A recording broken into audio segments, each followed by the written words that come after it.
Véritable coup de force de Creed 3 qui a rapporté 58 millions de dollars lors de son premier week-end d'exploitation. Michael B. Jordan a fait ses débuts de réalisateur dans ce troisième volet qui oppose son personnage à un ami d'enfance joué par Jonathan Majors.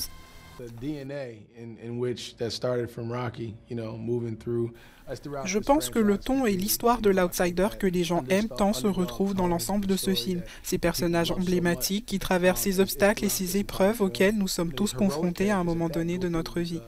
Et voir Adonis passer par ces mêmes luttes, les surmonter et atteindre à nouveau le sommet de la montagne, j'ai pensé que c'était vraiment quelque chose qui fait appel à l'outsider qui sommeille en chacun de nous. Tessa Thompson, de retour dans la franchise en tant que Bianca Taylor, fiancée d'Adonis Creed, ne tarit pas d'éloges sur l'approche inclusive et novatrice du nouveau réalisateur. Mila, qui joue Amara, a été si charmante et si patiente avec nous et avec toute sa famille, en voyant leur belle famille, en les voyant parler en ASL, leur amour, et en sachant que nous pouvions communiquer, ne serait-ce qu'une fraction de cela, et le mettre à l'écran pour que de nombreuses familles à travers le monde se sentent reconnues dans leur propre humanité.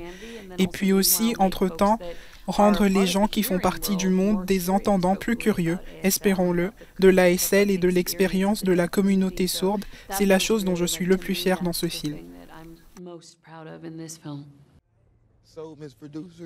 Quant à la suite de la franchise Creed, Michael B. Jordan laisse la voie libre à l'avenir.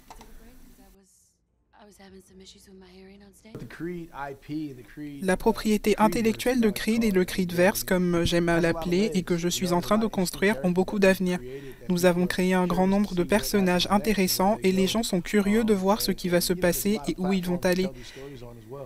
Et vous savez, il y a beaucoup de plateformes pour raconter ces histoires, que ce soit des bandes dessinées ou des romans graphiques ou des jeux vidéo et des spin-offs, ou même des émissions de télévision.